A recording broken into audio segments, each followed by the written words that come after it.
Okay guys, sa mga nagtatanong kung saan yung bahay namin dito sa Kawayan, at palagi akong umuwi dito sa Kawayan, dito yung bahay namin. Iha-house tour namin kayo para makita nyo yung loob at labas ng bahay namin ni Mrs. Ayan, dito lang yan sa Villegas Street, Kawayan City, Isabela.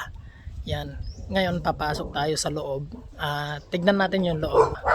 Para sa mga hindi nakakaalam, kasi blinag ko na to noon, pero marami pa rin nagtatanong kung taga saan ako, kung saan yung bahay namin, kaya house tour namin kayo. Tara. Ito mga guys, yung main gate. Yan, yung main gate. Andun si Mahal, oh. Ayan, hi Mahal.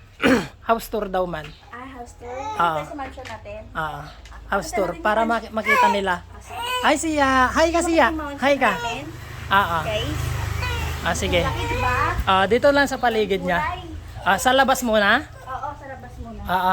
Sige. Ba't ka pupunta dyan? Dito yung bahay natin, baliw. Ay, dyan ba? Yung bahay natin wala pang kulay. Ay, wala pang kulay. Oo. Nangapit bahay lang ako saglit. Ay, sige. Ito yung bahay namin guys. Wala pang kulay. Yan. Nakimaliit ako doon. Kano mga assuming naman? Yan yung bahay yun, ano pa ba? Ito yung bahay namin ni Mahal. Hindi pa kaya ng budget. Ayan.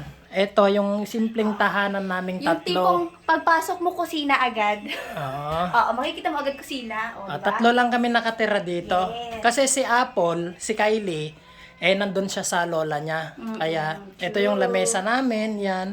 May mga kunting pundar na din, yan. Ito si Kylie, yan parang museum din yung bahay namin guys. Ito ako. Ng ano. Yan. Ako yan mga guys, katuro yan. Si Mrs. Yan. Ito yung diploma ko.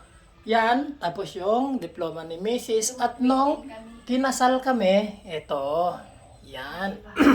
May mini kusina siya guys. Yan. Ayan, lababo. May CR na din. At saka, 2 kwarto. Pero ito yung ginagamit namin na kwarto. At yung isa, ginawa kong tindahan. Yan. Ayun yung mga paninda ng asawa ko.